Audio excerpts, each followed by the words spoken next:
What's up, everyone? Welcome back to the NYREI show. I'm your host, Greg Helbeck, with co-host Michael Pinter. We're both hosts. I don't know where the hell I'm Josh Dorkin, your Brandon Turner, the bigger pockets of that. Anyway, not really. So today we're going to talk about something that is once again, it's similar to what we talked about in our last show, but it's really rehabbing houses in New York, rehabbing 101. I think there's definitely different levels of rehabbing, and we want to just cover the basics today and really what to do when you're going to rehab a house, why you should rehab some houses, what to know when it comes to rehabbing houses, why it's different in New York. And I think by the end of this call, everyone will definitely have some clarity on really what the truth is about renovating properties in general and specifically in New York. So Michael, I know you're a pretty good person to talk to about this because you started your career. I think you the first 4 or 5 years you only gut rehab. By the way, gut rehabbing is a nightmare. That's a disaster. It's basically new construction without building a house. So tell us, everyone, how your journey as a rehabber when you first got started and then how you eventually got out of recovery. Sure. When I started in the business, I didn't really understand the concept of wholesaling. I thought wholesalings were like, Neanderthals that sort of made $1 on a deal. And the only people that could really create value were people that were going to do major rehab. The concept didn't even enter my mind. And I bought houses pretty much exclusively at the live auctions in my county, in Nassau County, New York. I went every Tuesday and I prepared every Monday. So I was spending 2 days a week on the auctions. And then it didn't, in my mind, it was only way to make these things work was to do major renovations. So every property I did, I looked at it from the perspective of what can I do to make this beautiful? What can I do to make this the nicest house in the area? And it usually involved, a lot of major construction, taking down walls, redoing roofs. And in the beginning, I didn't really understand the concept of doing less, and I always wanted to do more. And it was foolish because very often the things that I did because I would like them or because I thought that everyone would like them were the first things that the buyers ended up undoing. So yeah. But to me, rehabbing was the only way that I understood to make money in this business. Nothing else computed in my brain that there was other ways to actually do this. So every job I did was a long process. It took months and months.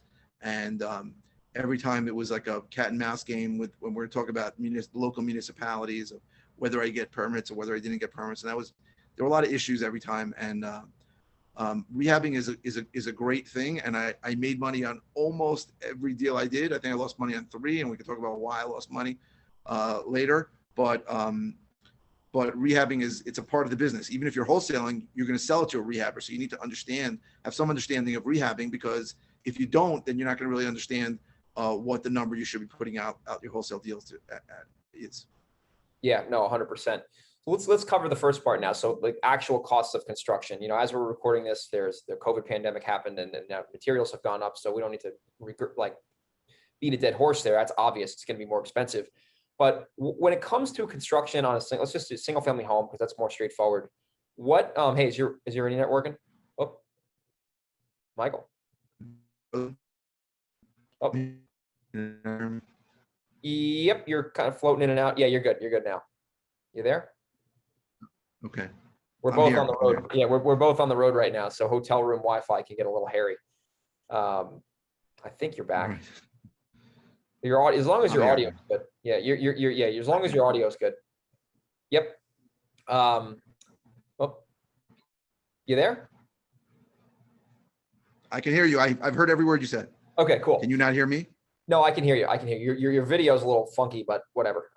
So when it comes to construction and rehab costs, that's the number one thing I think a lot of new investors are intimidated about, which makes sense why they're intimidated about that, because generally they're probably have never dealt with construction. I never dealt with this construction until I got involved in the business. So when it comes to accurately assessing rehabbing costs, do you have a rule of thumb that you follow, or how do you go about looking at a property to figure out what it's going to cost to repair that property, assuming it needs everything?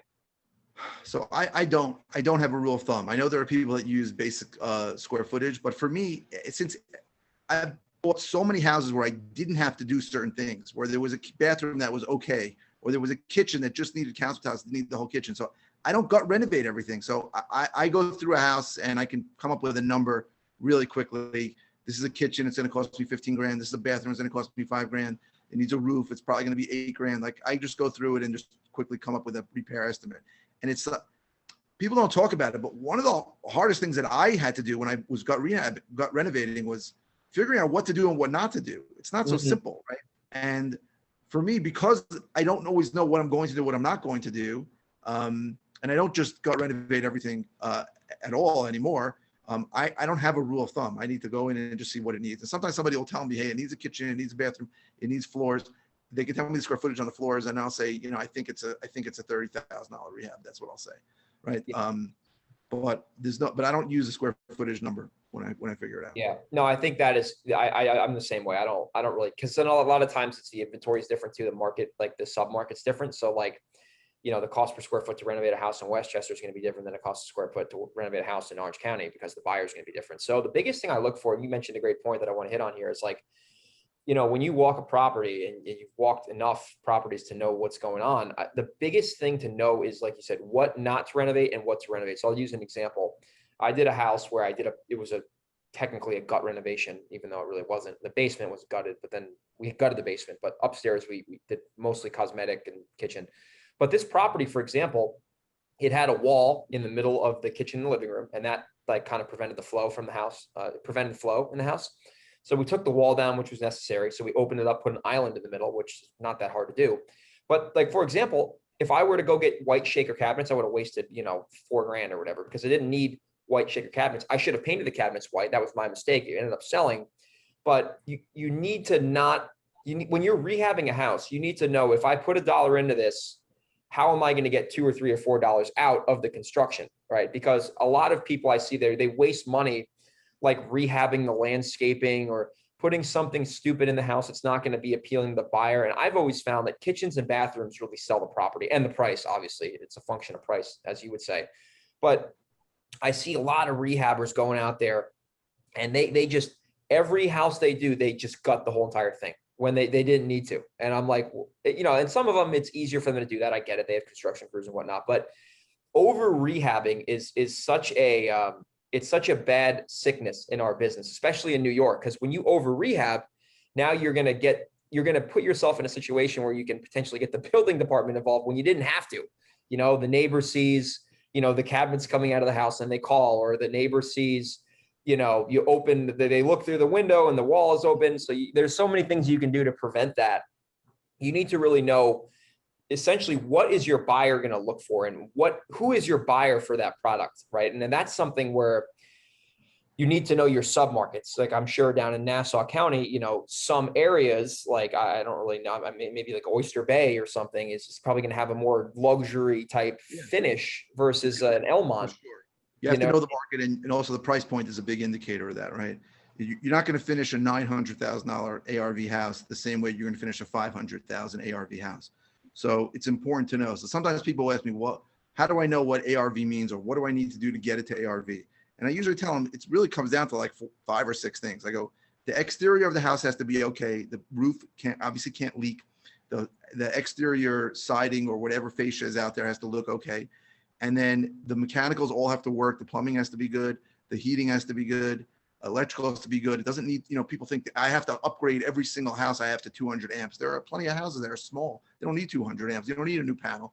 And inside, if the kitchen is pretty new, the bathrooms are new, the floors look good, and the walls look good, I go, that's it. That's it. That's ARV. Now, maybe if you're going to do that and not do some of the things, take down walls or do other things, you might have to sell it for 5% less than the top of the market. But the idea of and this is how and for 4 years I did this. I looked at what can we do to make this better constantly. I remember I put in at a house, one of the first houses I did had a garage that was right in the front, and I put like special siding, like nail light siding. It was like cedar shingle looking siding which was cost like $1,000. I mean, I highly doubt I got $1 more for that. Like, those are the kind of things that the real sickness, right, is this might as well, right? Because once you start, well, I might as well. Like, the guy goes, hey, we're taking down this wall. Well, you want to add 16 more outlets and an extra 14 feet of baseboard that I'm going to run to the bottom. And you go, yeah, that sounds good. And you know, but it's an extra $4,000. And these things just keep adding up. So I'm a big believer in keeping rehabs as small as possible, because they're always going to be more.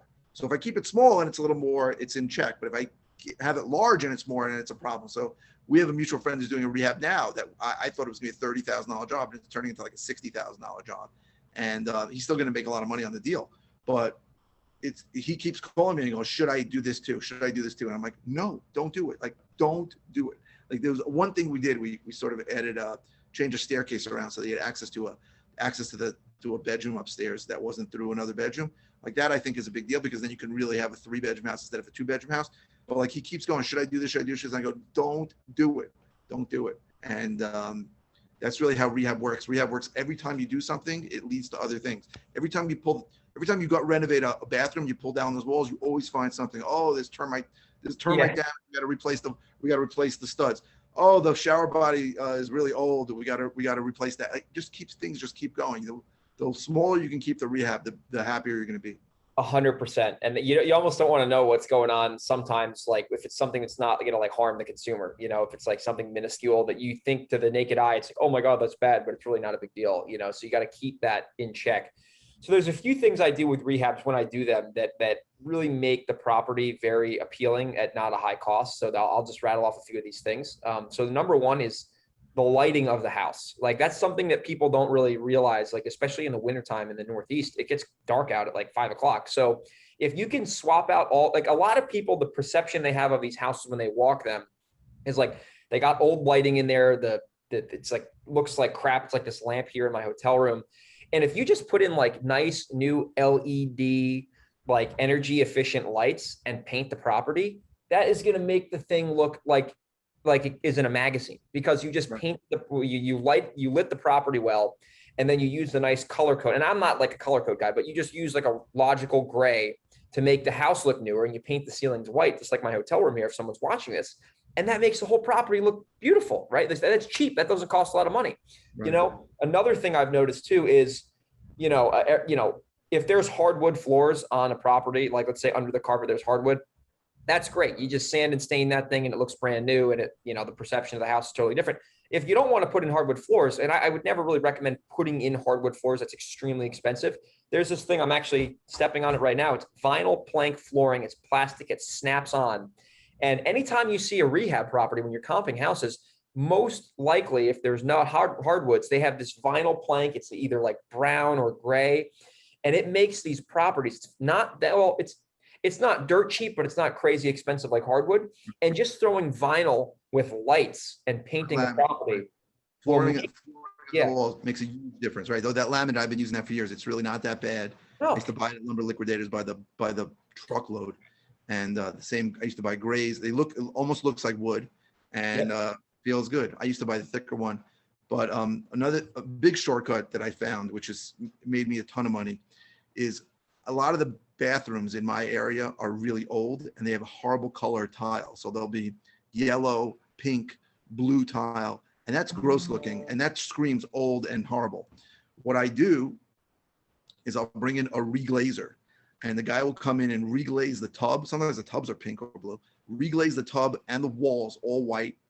I may have to put down a new tile on the floor, but a bathroom floor is usually tiny. And then I'll replace the toilet and the vanity. And I can pretty much get an entire new bathroom for under $1,500 doing that. Wow, that's crazy. And people love it, right? It's white walls. The tile work, a lot of this tile work that was done in the 40s and 50s was very precise, beautiful tile work. Subway tile or square tile, it looks good. It's just a horrible color. So when you glaze it white and you do a nice tile floor, the whole bathroom, $1,500, and it looks, and people think it's brand new. So totally. That's a huge shortcut that I found. Totally. That's a nugget, especially too bathroom. People think think it costs more than they really do. And I know people of the same house we were sort of competing for, and people said, "Oh, I need a new bathroom here. I gotta rip it all up." And I'm thinking, there's no way I'm ripping up that bathroom. I'm just gonna reglaze it and replace the toilet and the vanity. Totally. And it's the small things too that like make the big difference. Like just painting something, like, that's like where, especially like if you really itemize a bathroom, like a vanity is like $190, a toilet's $150. Well, it's $150, not expensive. Yeah. Cheap. If you got to put a tub in, or you got to tile a shower, that could get a little more expensive. Once you pull out that tub, you got to retile, because you got to pull out the tiles around the tub. So then you got to probably retile the whole bathroom, and that's always a nightmare. Yeah, that's where it can get expensive for sure. But bathrooms, I still think you can keep bathrooms within, sub $4,000 if you really have a good contractor and you're not getting ripped too hard. If you're doing the thing. It's just sometimes what you when you down those walls. Yeah, no, for sure. Up your audio, Mike. Internet connection is unstable. You got me? Yeah, you're Can you good. hear I me? can hear your audio. Yeah, can you I hear can me? hear you. I can Okay. hear you. Yeah, you're floating in and out a little bit, but you know, your audio seems to be better than your video. Okay.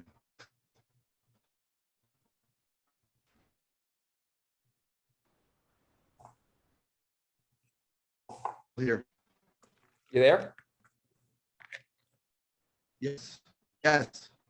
All right, you're good. Salt Lake City Wi-Fi. That's not the not the best Wi-Fi in the country, I guess. Maybe it's the heat. So when you're rehabbing, the biggest thing too is the kitchen. So we're going to get into the kitchen here as Michael's audio loads, and you know, we get him back on. The kitchens is the next big topic we're going to cover here, and this is really makes or breaks a renovation on a property. I think Michael's joining us again. Wait a couple minutes. We'll have everyone soak in the knowledge as we're waiting for the internet to load up again. I'm back. You're back. So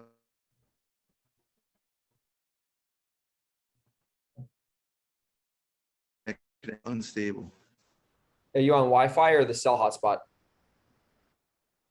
I thought the cell hotspot was better, but maybe Oh, the you're good to Wi-Fi go is now. better. I don't know. You're crystal clear now. Okay, good. Crystal clear. I can't see you, but I can hear you, so that's fine. Now I can Perfect. see you.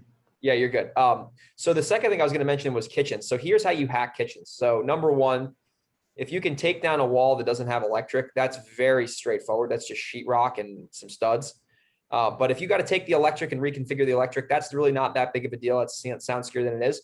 If you can just open up a upper level and take the wall down and combine the kitchen with the living room and the dining room, that is going to make properties look, you're going to change the paradigm of these properties at very minimal cost. And the biggest thing I look for with kitchens is, do I have to change the cabinets? Because the cabinets can get kind of pricey.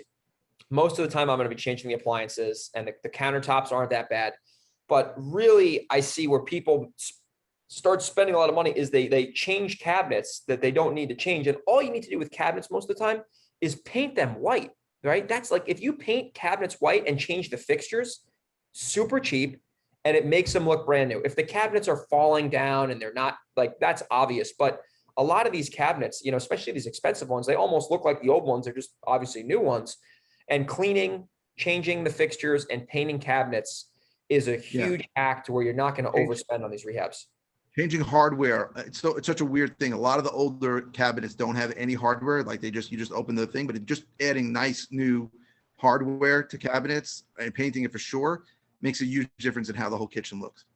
100%, 100%. So those are like two, like really the things that are going to sell properties. Now, when it comes to the big ticket items, I think that's probably what everyone's waiting for. Is like, well, what about if it really needs like a lot of like, you know, like serious work, you know, plumbing, electric, all that kind of stuff. So here's like my rule of thumb with the boilers and all that type of stuff, furnaces, depending on what you're working on, and also septics, because that happens too in some areas. So when it comes to changing out a boiler, first thing I want to do is see if I can get that boiler just fixed or serviced, and see really what the lifespan is in that boiler. When was the last time it was serviced? You know, what is it causing any issues right now? Is it the winter time? Is the heat working? So you want to try your best to not have to change the big ticket items if you don't need to, because like, for example, when you're doing plumbing work, if you need to change out a boiler and repipe a house, I mean, that if the house is like not been winterized, that is where rehabbing can go off the rails. Like, what do you see on your end with that stuff? Same thing. So I'm gonna look. I always look at the boiler. If the boiler is smaller in size, I'm always gonna look to make it work and see if it can be repaired. If it's one of these huge boilers, and I buy houses with boilers like they're as big as cars, I know I got to get rid of that boiler, right? And of course, there's always asbestos. Sometimes there's asbestos. Yeah, those big ones. So yeah, it's a pain. But yeah, you want to avoid doing major plumbing work, because again, it always leads to other things. But when I first started, I was an imbecile, and I thought that everybody wanted gas only. So I bought a house that had like a pretty new oil boiler, and I would replace it with gas. That was just stupid, because there are a lot of places in my area where there is no gas. Gas doesn't come to the street. So people are accepting of oil. Now, are there some buyers who only want gas? Yeah. But there are enough buyers who want oil. I remember the first time I left an oil boiler in the house, it really gave me like anxiety. Like, oh my God, I'm going to lose these potential buyers. But we sold it for the exact same price we thought we would. So you got to look at so I always look at the electrical box and I look at the boiler and I get an idea of whether this is something I'm going to need to do or not. When it comes to electrical also, so I bought houses that still have fuse boxes. They still have fuses where you pull them out. You're probably too young to know what that is, but when I grew up, there were no circuit breakers when I grew up. So anything that's got fuses or doesn't have a main circuit breaker switch, I know I'm going to probably have to replace the electrical box. But anything that's got an electrical box, I'm probably not going to.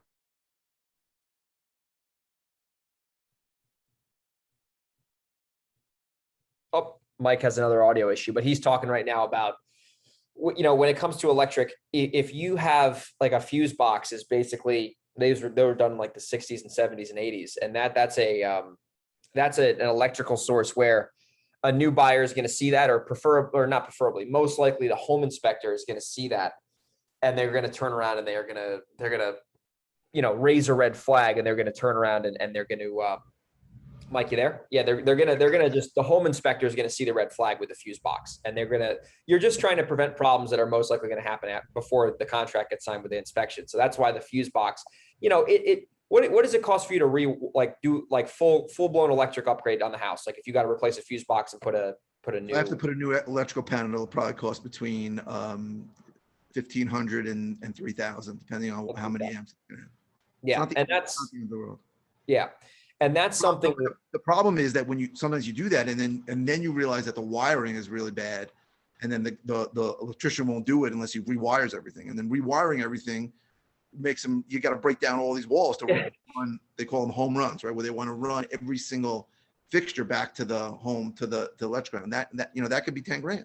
Yeah, exactly, and that's where you can get in trouble, because let's say you don't do that, and all of a sudden at the end of the rehab, you just repainted and sheetrock the entire property, and now you have to go back and start from square one.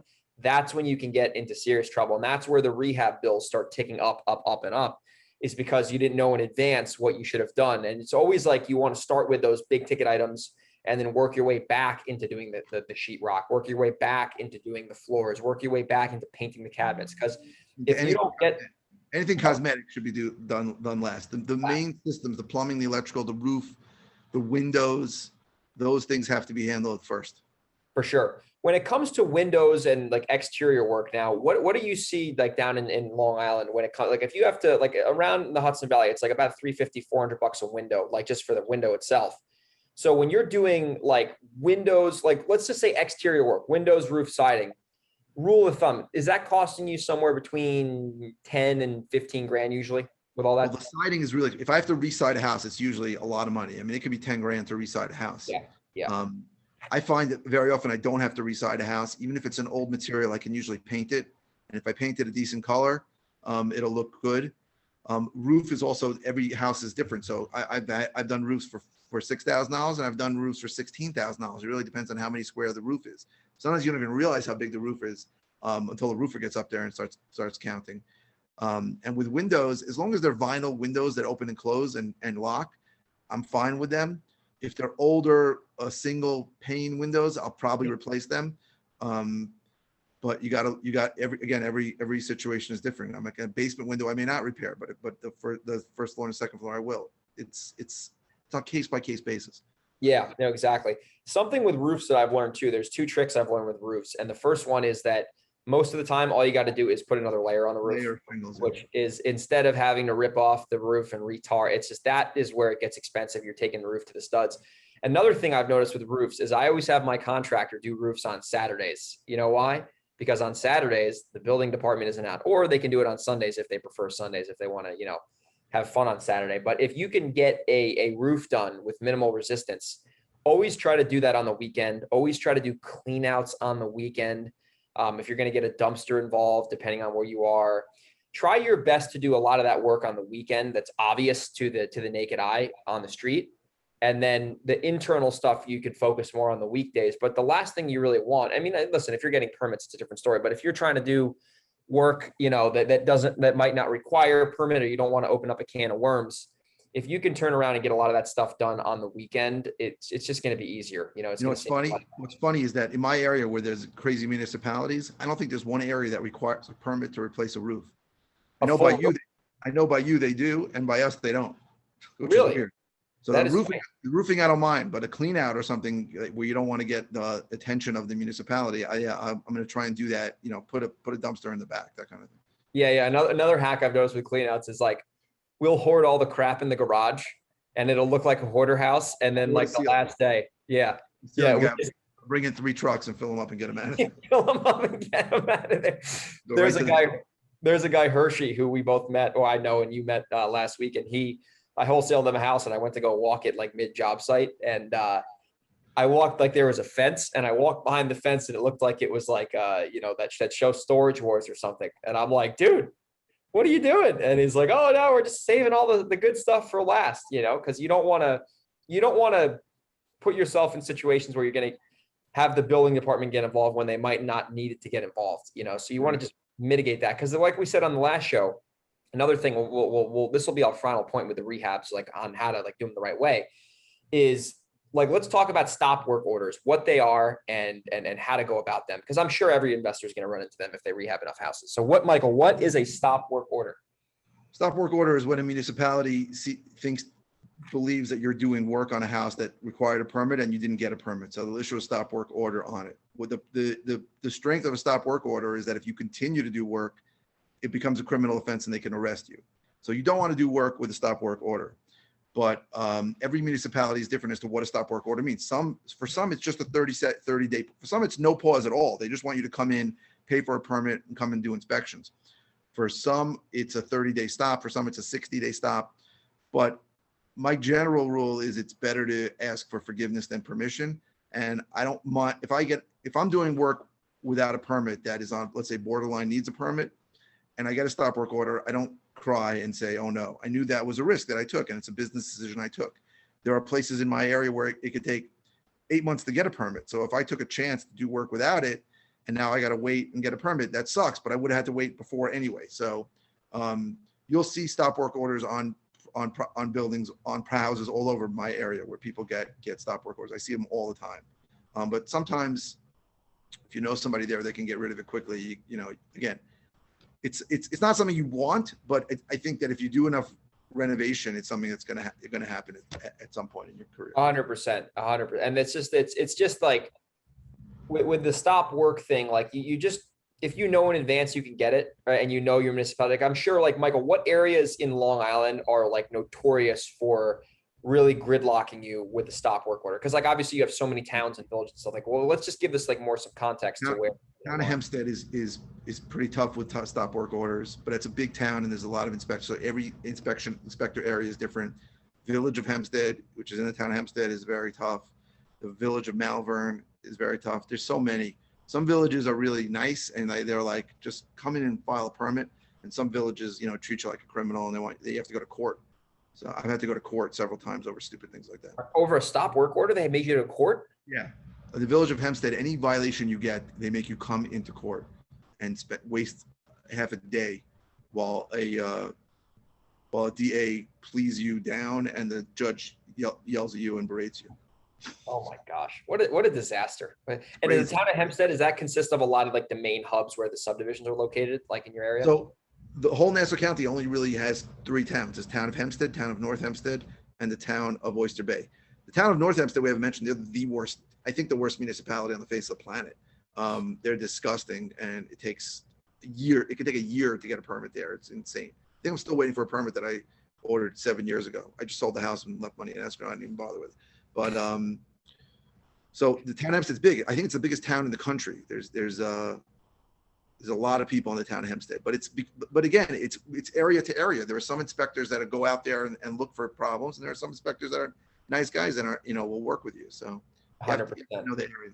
You got to know the area. Where is Long Beach in the town of Hempstead? Yeah, but Long Beach in Nassau County, there are also 2 cities that have their own jurisdiction. So there's the city of Long Beach and the city of Glen Cove. So they're under their own jurisdiction. That is there's just so much crap down there. Like I'm just like, why is it so like? Why don't they just make it like Yeah, it's weird. Like up By in the the way, Hudson Valley, it's different. most of these villages and cities have no business even being existing. Like think about all the redundancy that's there. Like I go to some of these villages and there's 14 people in the village hall working full time. And I'm like, this is insane.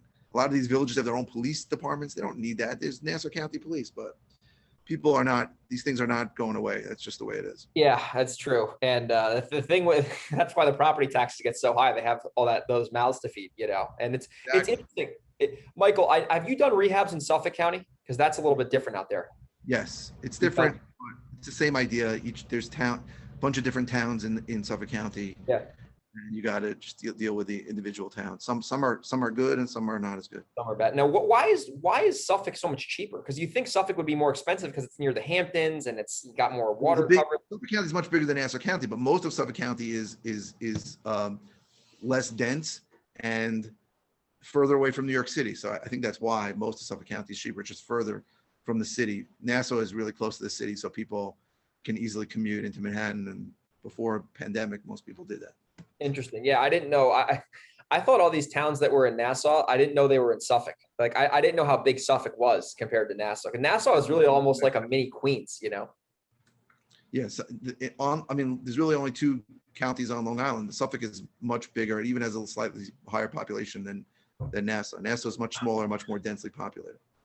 Yeah.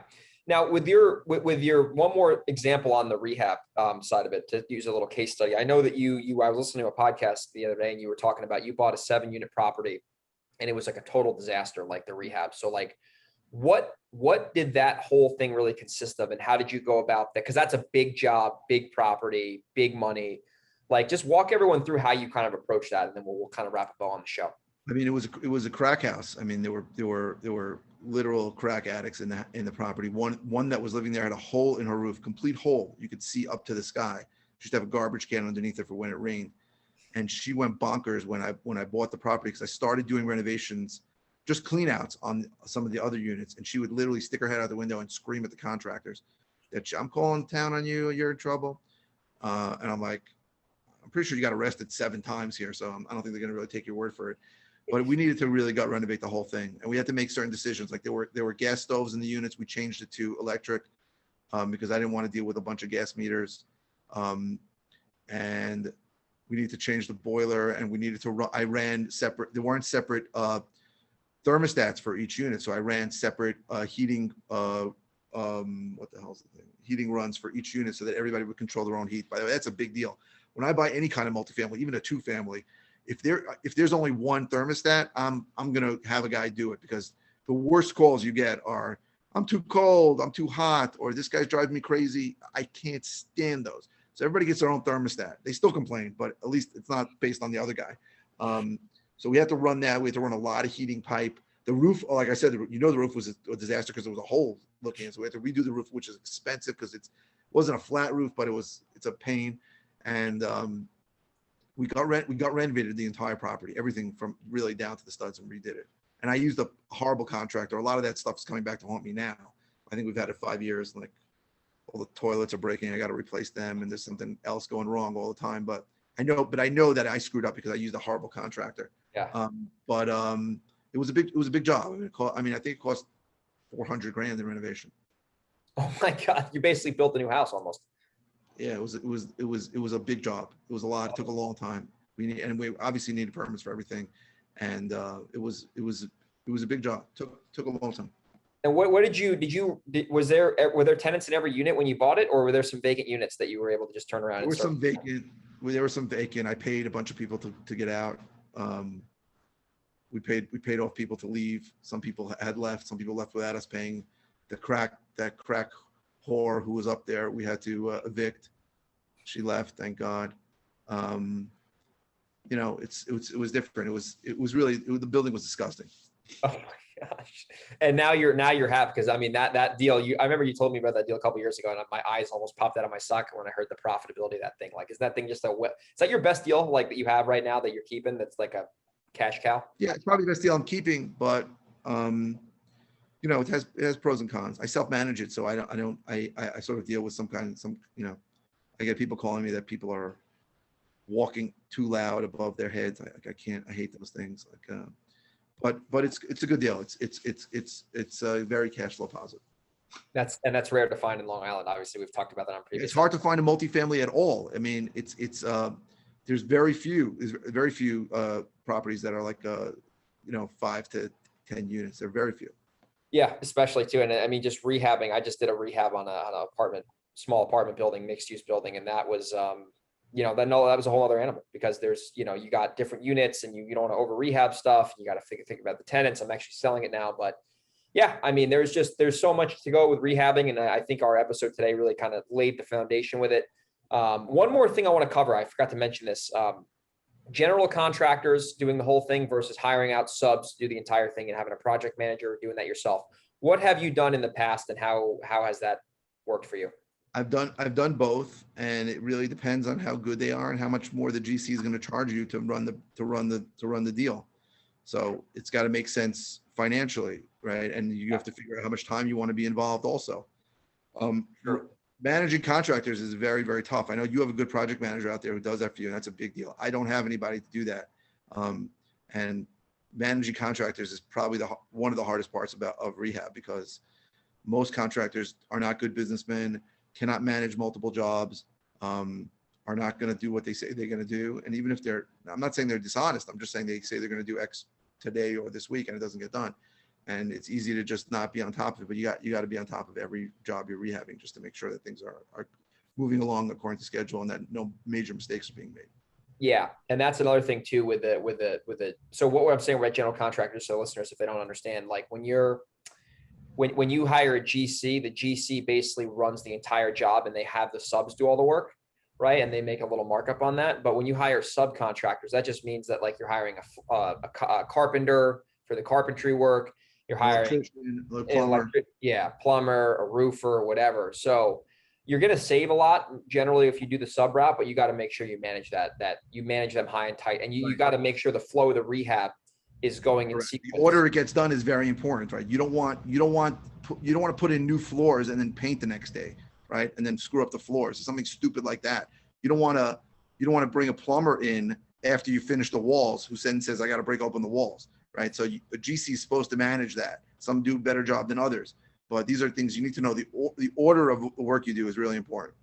100%. So hopefully after this episode, people can take this and they can apply it, and they can rehab with better decisions, and they can avoid some of the silly stuff Michael and I have done. So once again, we appreciate everyone for listening, and I definitely know they got some value from today's episode when it comes to doing rehabs, because that's a very common question that gets asked in any real estate venture. Is, I don't know the repairs, or my sibling can do the repairs, and I'm going to find the deals. It's like, no, you're not going to. I'm going to move in. I'm going to move in and do me and my wife are going to do the work ourselves. Bad idea.